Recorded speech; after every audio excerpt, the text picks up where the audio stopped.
আমাক কৈছে সংসাৰৰ দুখক সমূলে কৰে ক্ষয় হৰি কথা আনন্দ অমৃতৰ সময়।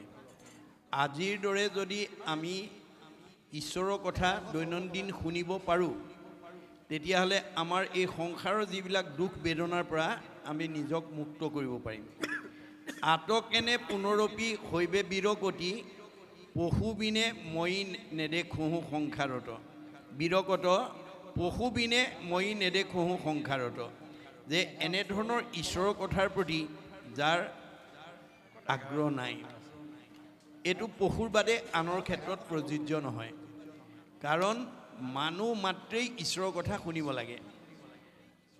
অসংখ্যাত জীৱ আছে সংসাৰৰ ভিতৰে মনুষ্যকে ভজে আনে ভজিতে নপাৰে।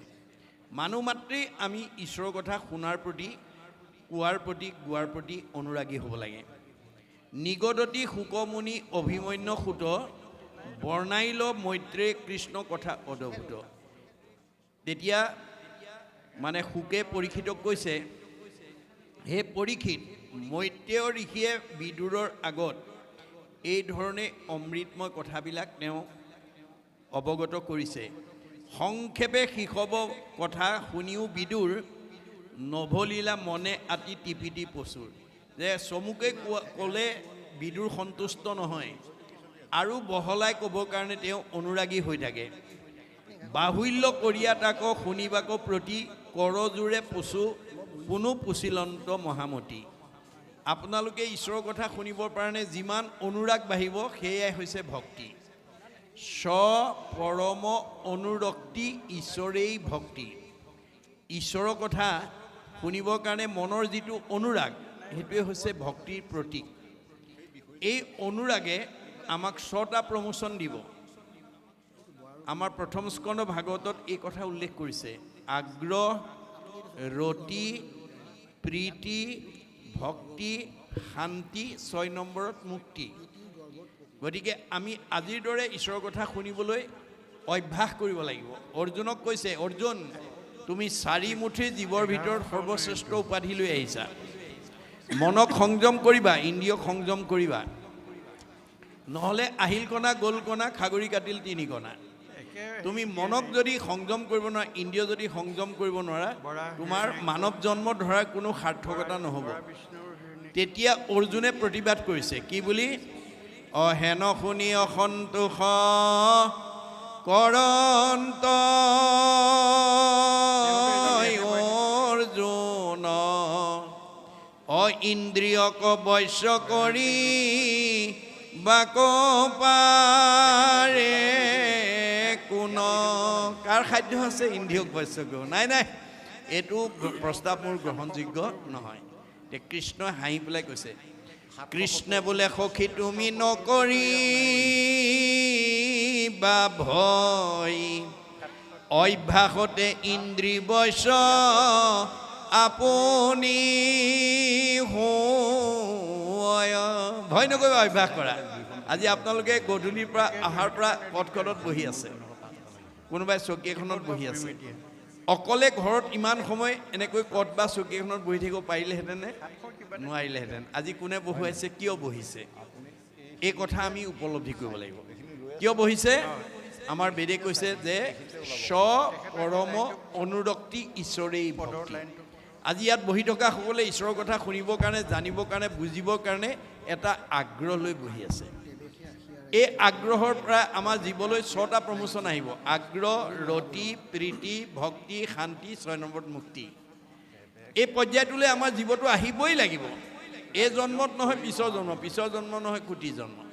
যেতিয়ালৈকে সাধুৰ সংগত আহি ঈশ্বৰৰ কথা শুনি আমাৰ জীৱটো শুদ্ধ নহ'ব তেতিয়ালৈকে অহা যোৱা কৰিয়ে থাকিব লাগিব। গতিকে এইটো আমাক কি কৰে? আগ্ৰহেৰে আনি দিয়ে। সেইকাৰণে কৈছে যে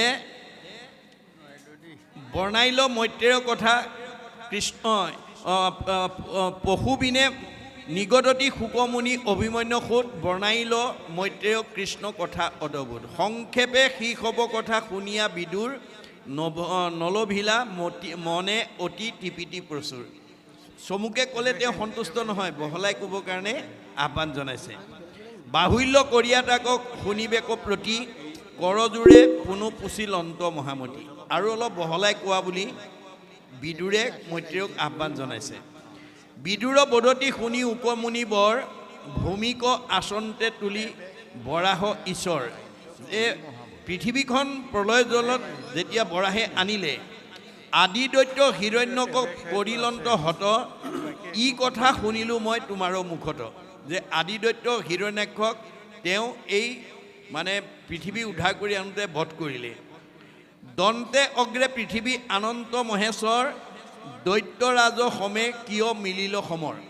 তেওঁ প্ৰলয় জলৰ পৰা পৃথিৱীখন উঠাই আনোতে সেই হিৰণ্যাক্ষক বীৰৰ লগত কিয় তেওঁৰ যুদ্ধ কৰিব লগা হ'ল, এই কথাটো মই জানিব বিচাৰোঁ। ইটো কথা শুনিবাকো মনে ইচ্ছা যায়, যদি অনুগ্ৰহ থাকে কহিও বুজায়। যে হিৰণ্যাক্ষৰ লগত বৰাৰূপী ভগৱন্তৰ কিয় কাজিয়া কৰিব বা যুদ্ধ কৰিব লগা হ'ল, এই কথাটো মই জানিবৰ কাৰণে মই আগ্ৰহ কৰোঁ। দৈত্যেন্দ্ৰৰ জন্ম কৰিও বিস্তাৰ কৰিয়া, শুনিবাকো মহুৰ উৎসুক কৰে হিয়া। যে দৈত্যৰ জন্মৰ বৃত্তান্ত কথাও মই শুনিবৰ কাৰণে মোৰ মনে আগ্ৰহ কৰিছে। যদ্যপি সংক্ষেপে মুনি কৈলা মহাভাগ, তভু মোৰ মনে শুনি নখন্দিল অনুৰাগ। যে তুমি যদিও চমুকৈ কৈছা, মই কিন্তু মোৰ তৃপ্তি হোৱা নাই, মোৰ আৰু জানিবৰ কাৰণে মোৰ মনটো আগ্ৰহিত হৈছে। এতেকে বাহুল্য কৰি কৈও মোৰ বাপ, হৰি কথা শুনিয়া এৰায়া থাকোঁ তাপ। এতিয়া ভগৱানৰ কথা আপুনি যিমান বহলকৈ শুনি থাকিব, বহলাই শুনি থাকিব, সিমানেই আমি তিনিটা তাপৰ পৰা নিজক মুক্ত কৰিব পাৰিম। এতিয়া আমি ইয়াত বহি থকা সকলো ভগৱন্তৰ তিনিটা তাপত এটা নহয় এটা তাপত আমি ভুক্তভোগী হৈ আছোঁ। ভগৱন্তৰ তিনিটা তাপত আমাক জীৱবিলাক তাপগ্ৰস্ত কৰি ৰাখে। কি কি তাপ? আদি ভৌতিক, আদি দৈবিক, আধ্যাত্মিক তাপ। এই তিনিটা তাপত আমি কম বেছি পৰিমাণে ভুক্তভোগী হৈ আছোঁ। আমি কৰ্মদোষত এইকেইটা তাপত আমি ভুক্তভোগী হ'ব লাগে। এতিয়া আদি ভৌতিক তাপটোৱে আমাক কেনেকৈ প্ৰতিক্ৰিয়া কৰে দেহ জগতখনত, মনৰ জগতখনত, আমাক বেদত উল্লেখ আছে। মৃগ পক্ষী মনুষ্য দৈ, সৰীসৃপা দৈশ্য ৰাক্ষসে, নিৰ্ণং জন্যতে আদি ভৌতিক। মৃগ পক্ষী সৰীসৃপ প্ৰাণী, সাপ বেং কোম যেনেকুৱা বিছা ভূত প্ৰেত পিশাচ মানুহ।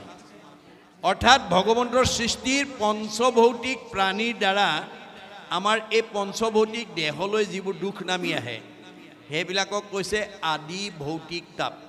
কেতিয়াবা কাৰোবাক কুকুৰে কামোৰে, কাৰোবাক কেতিয়াবা মেকুৰীয়ে আঁচোৰে, কাৰোবাক কেতিয়াবা বিচাই ডাকে, কাৰোবাক কেতিয়াবা কুমজেলেকুৱাই কামোৰে, কাৰোবাক কেতিয়াবা সৰ্পই দংশন কৰে, কাৰোবাক আকৌ কেতিয়াবা মানুহেই মানুহক মাৰি আঘাত কৰে, ইত্যাদি ইত্যাদি। অৰ্থাৎ ভগৱন্তৰ সৃষ্টিৰ পঞ্চভৌতিক প্ৰাণীৰ দ্বাৰা আমাৰ এই পঞ্চভৌতিক দেহলৈ যিবোৰ দুখ নামি আহে, সেই দুখবিলাকক কৈছে আদি ভৌতিক তাপ। আদি দৈবিক তাপটো কেনেকৈ আহে? কোনেও নভবাকৈ হঠাতে আমাৰ জীৱনলৈ যিটো দুখ নামি আহে, সেই দুখটোক কৈছে আদি দৈবিক তাপ। ই কেনেকৈ আহে? আমাৰ শাস্ত্ৰত উল্লেখ আছে। শীত উষ্ণ বাতবশম্ভু বিদ্যুতাদি সমুদ্ৰম, তাপ দ্বিজবৰ নিৰ্ণং জন্যতে আদি দৈবিক। অতিপাত ঠাণ্ডা, অতিপাত গৰম, বতাহ ধুমুহা, বিজুলী ঢেৰেকণি, বানপানী, ভূমিকম্প, সমুদ্ৰ আকস্মিক দুৰ্ঘটনা, বজ্ৰপাত ইত্যাদিৰ দ্বাৰা। এতিয়া আমাৰ অতি কম সময়তে আমাৰ হিয়াৰ আমঠু জুবিন গাৰ্গ গৈ সমুদ্ৰত প্ৰাণ এৰি থৈ আহিব লগা হ'ল। এইটো নভবাকৈ হৈ গৈছে। যি প্ৰকাৰেই নহওক তেওঁ সমুদ্ৰত গৈ প্ৰাণ এৰিছে। এইটো হৈছে আদি দৈবিক তাপ।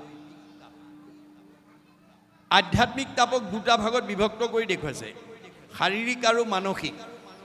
আপোনালোকৰ কাৰোবাৰ শৰীৰত যদি অৰ্শ, গুল্ম, পিত্ৰ, কেঁচুমূৰীয়া, মূৰৰ বিষ, পেটৰ বিষ, দাঁতৰ বিষ, কঁকাল বিষ, ভৰি বিষ, কাৰ কি আছে আৰু কাৰোবাৰ শৰীৰত যদি বেমাৰ আছে, তেওঁ যিমান ঐশ্বৰ্য বিভূতি ধন টকা পইচা মাজতে নাথাকক কিম্বা তেওঁ মনটো কেতিয়াও শান্তিত নাথাকে। শৰীৰত বেমাৰী থকা মানুহ কেতিয়াও সুখী হ'ব নোৱাৰে। এইটো আধ্যাত্মিকৰ শাৰীৰিক তাপ। মানসিক তাপটো 6 প্ৰকাৰে আহে। ক্ষুধা, তৃষ্ণা, জৰা, মৃত্যু, শোক, মোহ।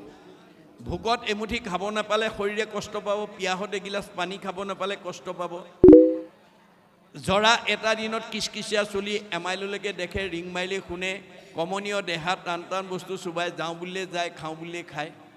এটা সময় আহিল কালৰ অতৰ্কিত গতিত কিচকিচিয়া চুলিকেইডাল মৰাপাতৰ দৰে বগা হৈ পৰিল, দৃষ্টিশক্তি কমিল, শ্ৰৱণ শক্তি কমিল, টান টান বস্তু চুবা দাঁতকেইটা সুলকি পৰিল, কমনীয় দেহাটো সুতুৰা সুতুৰ পৰিল।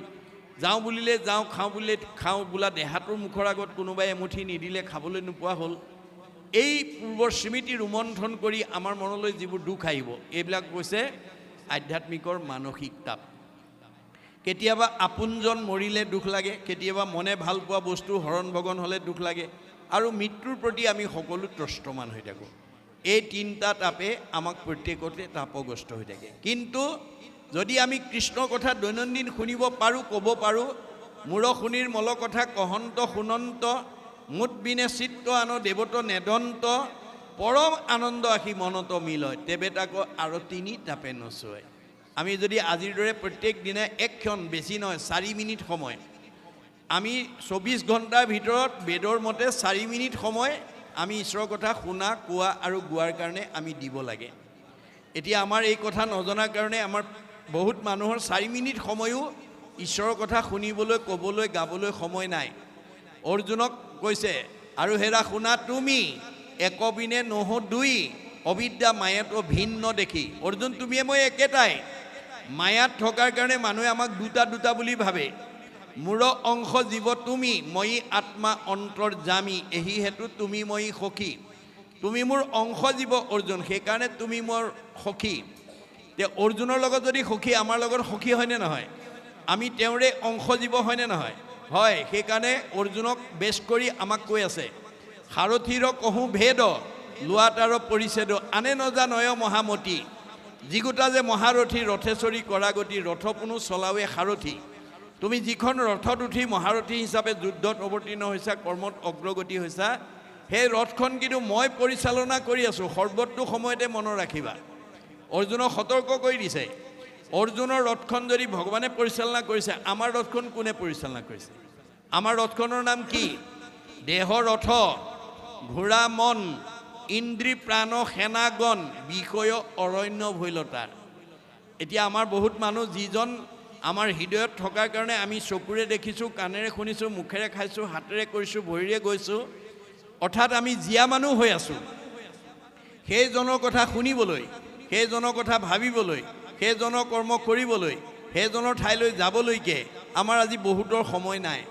গতিকে তেওঁৰ ৰথখন ভালকৈ নচলিব দেই। অৰ্থাৎ দেহ ৰথখনত ঘূণে ধৰিব।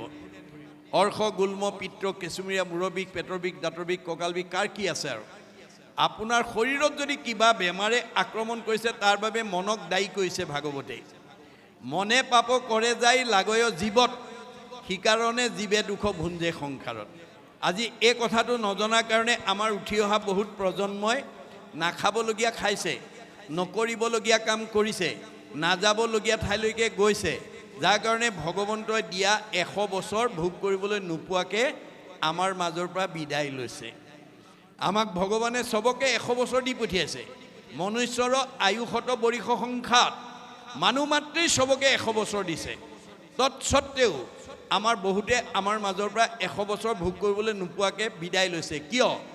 আমাৰ ভাগৱতত বান্ধি দিয়া নিয়মবিলাক নমনাৰ কাৰণে। আমাৰ ভাগৱতত 8 প্ৰকাৰ নিয়মৰ কথা কৈছে দেই, সদাচাৰ বুলি কয়। 8 প্ৰকাৰ সদাচাৰ আমি জানিব লাগিব। কি কি সদাচাৰ? কায়ৰ সদাচাৰ, বাক্যৰ সদাচাৰ, মনৰ সদাচাৰ, গমন সদাচাৰ, শৌচ সদাচাৰ, অন্ন সদাচাৰ, স্নান সদাচাৰ, শয়ন সদাচাৰ।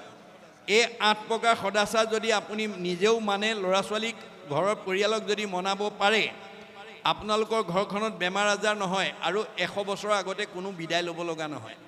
কাৰণ মহাপুৰুষ শংকৰদেৱৰ দিনত কেইবাজনো আটা পুৰুষে শংকৰ মাধৱৰ পৰাই ভাগৱতৰ ব্যাখ্যা শুনিছিল।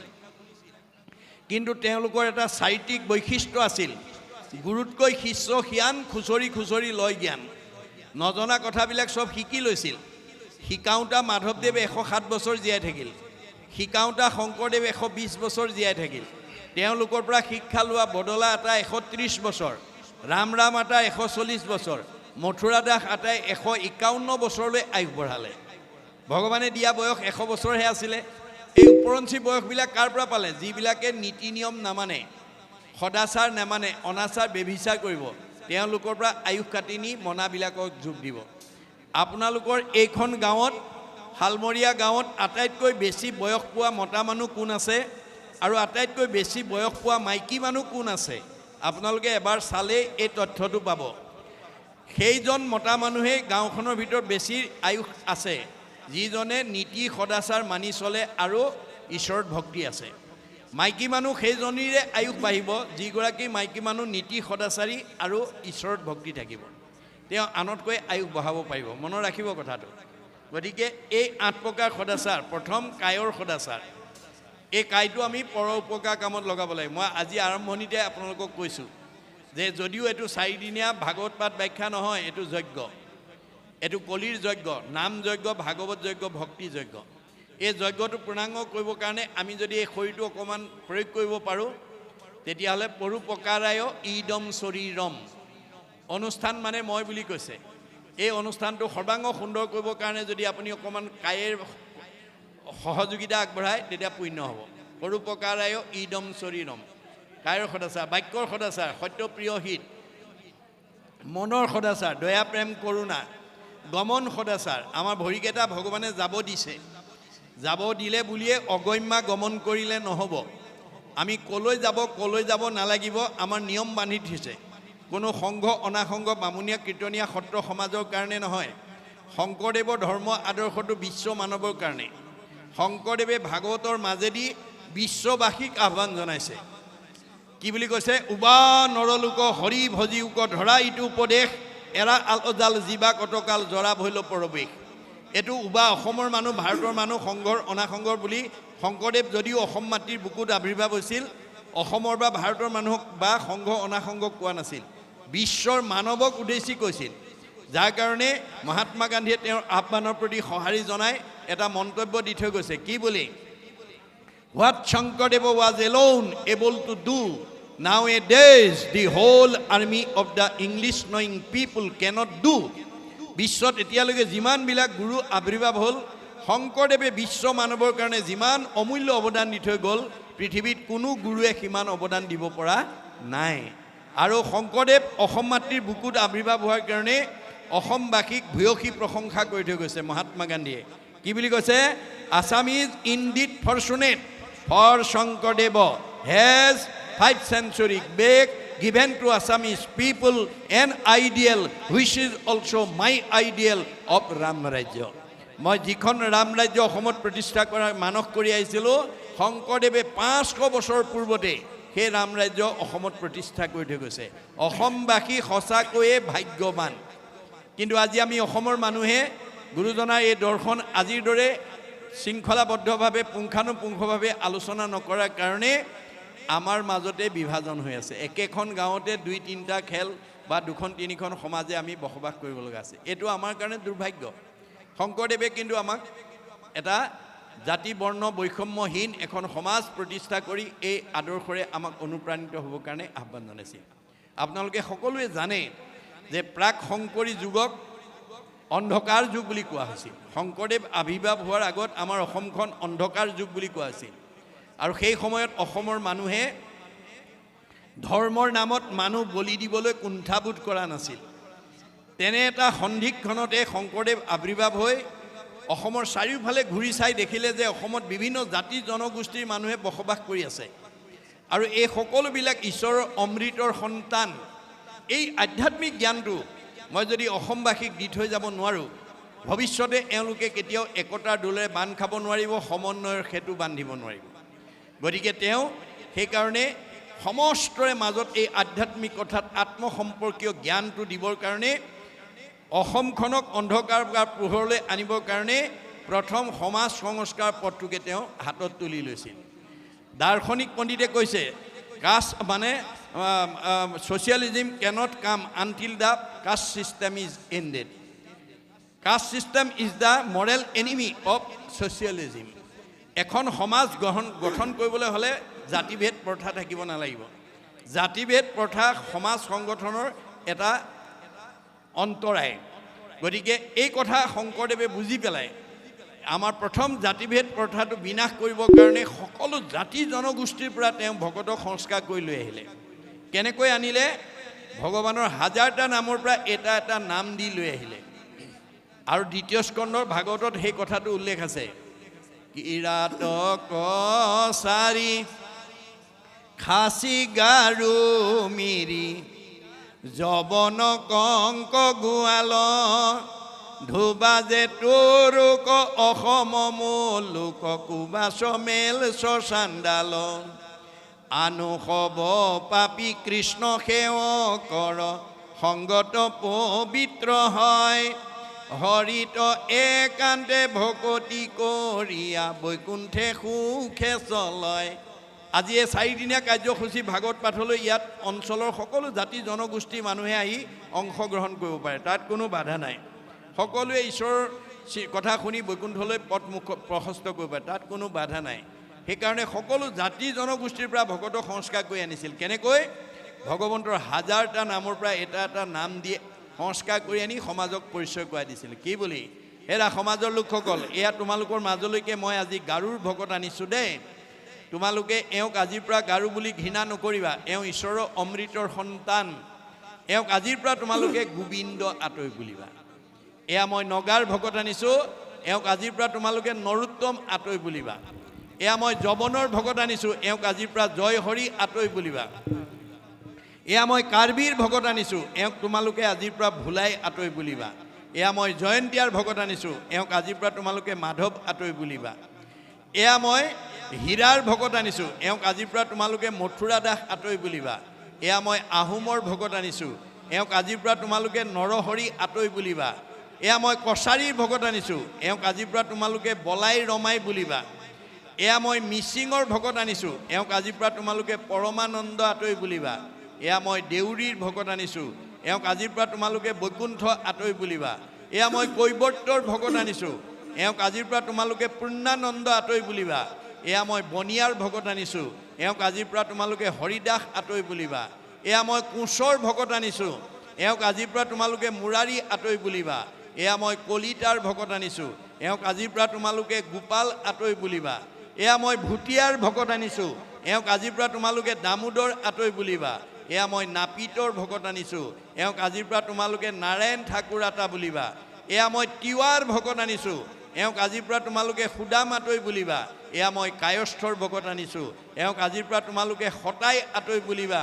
এয়া মই মুছলমানৰ ভকত আনিছোঁ, এওঁক আজিৰ পৰা তোমালোকে শ্যাম কাই আঁতৰি বুলিবা।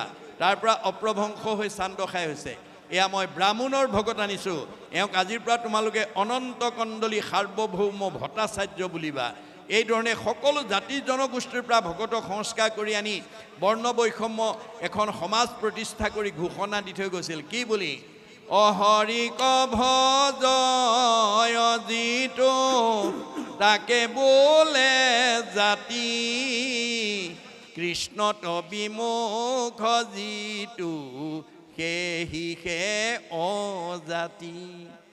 মানুহক দুটা ভাগত, এটা জাতি আৰু এটা অজাতি। প্ৰথম স্কন্ধ ভাগৱত সুতে 28,000 ঋষিক সেই কথাটোৱে কৈছে। 28,000 বেদজ্ঞ শাস্ত্ৰজ্ঞ ঋষি সৌনকে প্ৰমুখ্য কৰি কৃষ্ণ বৈকুণ্ঠ প্ৰায়ণ হোৱাৰ লগে লগে পৃথিৱীলৈ কলি আহিল বুলি যেতিয়া তেওঁলোকে ত্ৰেতা যুগৰ যজ্ঞ আৰম্ভ কৰিলে, এদিন দুদিন নহয়, হাজাৰ হাজাৰ বছৰ যজ্ঞ কৰি যজ্ঞৰ ধোঁৱাৰে গা ধোঁৱাবৰণীয়া হৈ গ'ল, কিন্তু ফল নাপালে। অৱশেষত উপায়ন্তৰ হৈ সেই সময়লৈকে নিজ জাতি বুলি সমাজত বহিবলৈ নিদি বহুত যোজন পিছত বহিবলৈ দিয়া সুতক আমন্ত্ৰণ কৰি আনি গুৰু আসনত বহুৱাই তেওঁ আহ্বান জনালে। সৌনক বদতি শুনা সুত মহামানী পৰম পাতকী কলি পাইলে হেন জানি আৰম্ভিলো যজ্ঞ আশী সহস্ৰ বছৰ হোম ধূৰ্মে ধূৰ্ম বৈন্য ভৈলে কলেবৰ। যে আমি কলি আহিল বুলি ভাবি যজ্ঞ কৰি যজ্ঞৰ দুৱাৰে গা ধোঁৱাবৰণীয়া হৈ গ'ল, কিন্তু ফল নাপালোঁ। যিটো কৰ্ম কৰোৱাটো নাহিকে বিশ্বাস আপোনাৰো আয়ুকো কৰিলোঁ ব্যৰ্থে নাশ। আমাৰ আয়ুষে নষ্ট হ'ল। সম্প্ৰতি তুমি সি চিন্তি উক মহাহিত কৰাই উক পান কৃষ্ণ চৰিত্ৰ অমৃত। এতিয়া তুমি কৃষ্ণৰ অমৃতময় কথা শুনাই আমাক উদ্ধাৰ নকৰিলে আৰু গত্যন্তৰ নাই। এই আহ্বান শুনি সুতে কি বুলি মন্তব্য কৰিছিল? অকিনো মহাভাগে তোমাখাৰ আগে কহিবু কৃষ্ণৰ লীলা মাধৱৰ কথা সম্যকে পুছিলা অমুক জীৱদান দিলা। সেই সৌনক প্ৰমুখ্যে 28,000 ঋষি তোমালোকে আজি মোক কৃষ্ণ কথা ক'বলৈ কৈ মোক জীয়া মানুহ কৰি তুলিলা। মই এই মুহূৰ্তলৈকে মৰা মানুহ হৈ আছিলোঁ। কৃষ্ণৰ কথাটো মোৰ মহালাভ আছে। কৃষ্ণৰ কীৰ্তনে জাতি অজাতি নাম আছে, দুটা ভাগ হে নাই, এটা জাতি আৰু এটা অজাতি। মাধৱদেৱে কৈছে আৰু চৈতন্যপন্থীয়ে কৈছে মুচিও শুচি হয় যদি হৰিক ভজে আৰু শুচিও মুচি হয় যদি হৰিক তেজে। মাধৱদেৱে কৈছে ৰাম বুলি তৰে মহা মহা অন্ত জাতি যিটো নাম নলয়ে হীনতো হীন আতি। এয়া শাস্ত্ৰৰ দৰ্শন। গতিকে এই কথাবিলাক যাতে আমি সমাজত আমি প্ৰচাৰ কৰি আমি যাতে এটা জাতি হিচাপে বাস কৰিব পাৰোঁ, কাৰণ ঈশ্বৰৰ ভক্তিপৰায়ণ যাতে আমি হওঁ তাৰ কাৰণে আমি গুৰুত্ব দিব লাগিব আৰু তেতিয়া আমাৰ জীৱই মুক্তি লাভ কৰিব। এই তথ্য আমাক দিছে। তাৰপিছত কৈছে যে তুমি হেন বৈষ্ণৱত কৈব কৃষ্ণ কথা মুত আত পৰে আন নাহিকে সৰ্বথা। তুমি যেতিয়া কৃষ্ণ কথা জানিবলৈ ইচ্ছা কৰিছা মই কমেই।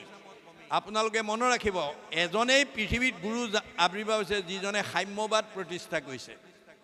স্ত্ৰী শুদ্ধে কৰে যদি আমাতো ভকতি তাহাক দিবা জ্ঞান মহামতি। মাইকী মানুহেও যদি মোৰ কথা শুনিবলৈ আগ্ৰহ কৰে তুমি মুক্ত মনে ক'বা। কিন্তু মতা মানুহ হয় কিন্তু অভিমান অহংকাৰ নুশুনে। সতত দাম্ভিকত নকহিবা ইটো তত্ত্ব সদা উপদেশ দিবা বৈষ্ণৱ জনত।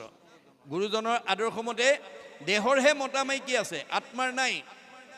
আত্মাটো মাইকী মানুহৰ দেহতে থাকক বা মতা মানুহৰ দেহত, আত্মাৰ দুটা ভাগ আছে, এটা সংস্কাৰী এটা অসংস্কাৰী, এটা পুণ্যৱন্ত এটা পাপৱন্ত। এতিয়া আপোনাৰ দেহত থকা জীৱটো পাপাত্মা নে পুণ্যাত্মা আপুনি নিজেই পৰীক্ষা কৰিব লাগিব।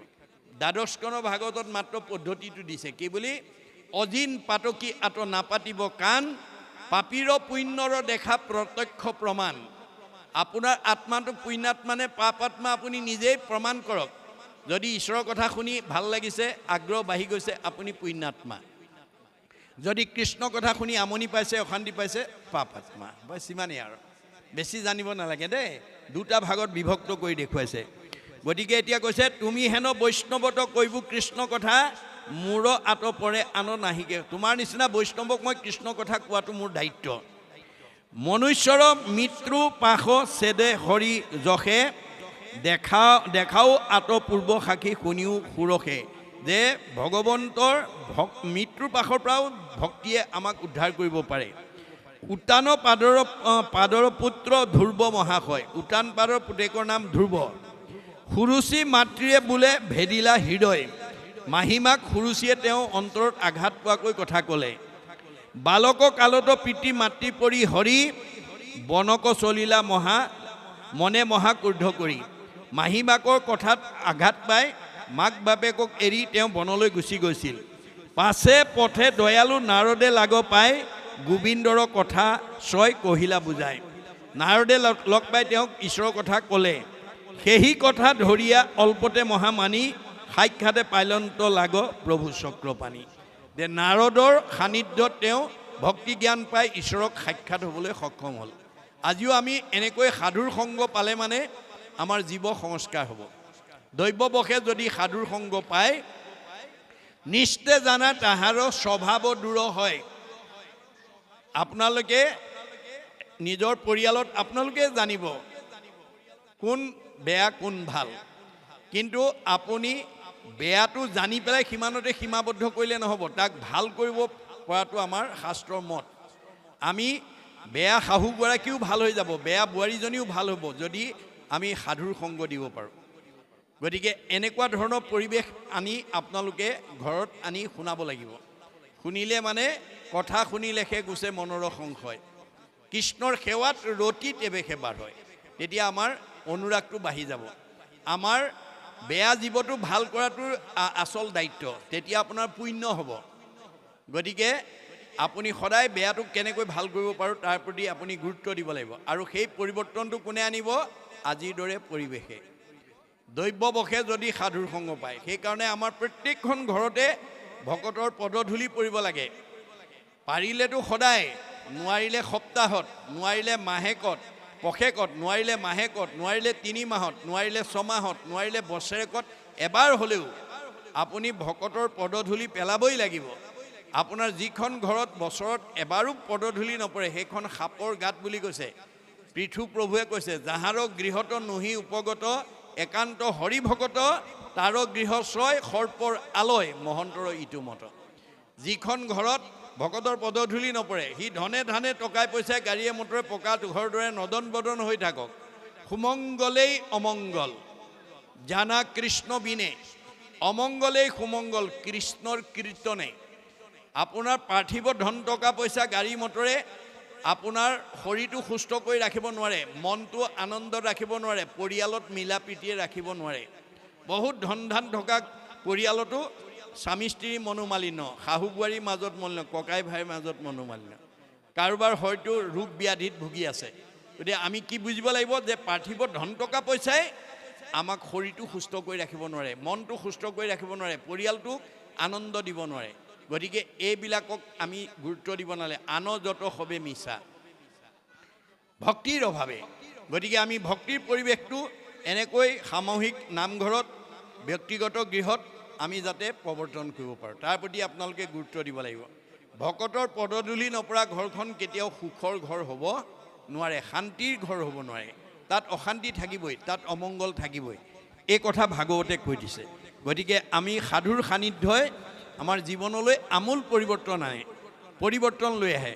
এই কথাটো আমাক ক'লে এইখিনিকে আমাক ক'লে গতিকে সেইকাৰণে কৈছে সেই কথা ধৰিয়া অল্পতে মহামানী সাক্ষাতে পাইলন্ত লাগ প্ৰভু চক্ৰপাণী ধ্ৰুৱই নাৰদক লগ পোৱাৰ লগে লগে নাৰদৰ পৰা সৎবাণী শুনাৰ লগে লগে কৃষ্ণক পাবলৈ বাধ্য হ'ল আমি যদি এনেকৈ পাওঁ আমি পাম নে নেপাম আমাৰ ভাগৱতত কৈছে যে শ্ৰৱণ কীৰ্তনে আৰু বৈকুণ্ঠক যায় ধৰ্ম অৰ্থ কাম মুখ্য সবে আত পায় ইয়াতেই আছে কপিলে মাকক কৈছে স্বৰ্গ নৰকক দুইকো ঐক্য দেখা আয় কতো সুখে কতো দুখেতে প্ৰাণ যায় আপুনি ৰাতিপুৱা শুই উঠাৰ পৰা গধূলা খোৱালৈকে যদি মনৰ বেদনাত আছে আপুনি নৰকবাসী আপুনি সুখ আনন্দত আছে যদি স্বৰ্গবাসী আৰু ন কুণ্ঠা কোনো কুণ্ঠা নোহোৱাকৈ যদি আছে আপুনি বৈকুণ্ঠবাসী মনত ৰাখিব কথাটো গতিকে আপুনি এইখন মানে শালমৰীয়া গাঁৱতে বৈকুণ্ঠৰ পাৰিষদ হিচাপেও থাকিব পাৰে স্বৰ্গৰ দেৱতাও হৈ থাকিব পাৰে আৰু নৰকৰ দুখ যান্ত্ৰণাও ভোগ কৰিব পাৰিব গতিকে আমাৰ ভাগৱতত কৈছে স্বৰ্গ নৰক যিটো পৰম মুকুতি তিনি একতুল্য যাৰ হৰিত ভকতি ঈশ্বৰৰ প্ৰতি যাৰ ভক্তি থাকিব তিনিওটা বস্তু ইয়াতে তেওঁ ভোগ কৰিব পাৰিব আপুনি শত্ৰু শূন্য হ'ব লাগিব আপোনাক পৰিয়ালে বেয়া পাব নালাগিব ওচৰ চুবুৰীয়াই বেয়া পাব নালাগিব সমাজে বেয়া পাব নালাগিব তেতিয়া আপুনি বৈকুণ্ঠৰ পাৰিষদ হৈ থাকিব লাগিব কেনেকৈ আপুনি শাস্ত্ৰ শুনিব লাগিব বুজিব লাগিব আৰু ব্যৱহাৰ কৰিব লাগিব শাস্ত্ৰ অনুবৰ্তী শত্ৰু নহি উত্তপন যি মানুহে শাস্ত্ৰ শুনে পঢ়ে আৰু বুজে তাৰ শত্ৰু উৎপত্তি হ'ব নোৱাৰে কিয় তেওঁ ব্যৱহাৰ কৰিব জানে শাস্ত্ৰ শুনা মানুহে ব্যৱহাৰ কৰিব জানে আমাৰ ব্যৱহাৰটো কেনেকুৱা হ'ব লাগে সমানত মৈত্ৰী উত্তমত সতকাৰ দৰিদ্ৰত দয়া কৰি বেক বাৰম্বাৰ আপোনাৰ সমবয়সজনক আপুনি বন্ধু ব্যৱহাৰ কৰিব লাগিব আপোনাতকৈ বয়োজ্যেষ্ঠও হ'ব পাৰে কোনোবা জ্ঞানজ্যেষ্ঠও হ'ব পাৰে বয়সতে ডাঙৰ হওক বা জ্ঞানতে ডাঙৰ হওক তেওঁ সন্মান কৰিব লাগিব আৰু আপোনাতকৈ নিচ বা হীনজনক মৰমৰ চকুৰে চাব লাগিব এই তিনিটা ব্যৱহাৰ যি জানে তাৰ কোনো বাহ্যিক শত্ৰু থাকিব নোৱাৰে আজি আমাৰ বহুত গাঁৱত ধনী মানুহ আছে বিদ্যাৱন্ত আছে ব্যৱহাৰেই কৰিব নাজানে আপোনাৰ অন্তৰত আঘাত পোৱাকৈ কথা কয় আপোনাৰ অন্তৰত আঘাত পোৱা কথা কোৱাজন কেতিয়াও আপোনাৰ প্ৰিয় হ'ব নোৱাৰে আৰু মানুহে যাক বেয়া পাব ঈশ্বৰেও বেয়া পাব মানুহে যাক ভাল পাব ঈশ্বৰে ভাল পাব গতিকে আমাৰ শাস্ত্ৰ ভাগৱতে এই কথা কৈছে ইয়াৰ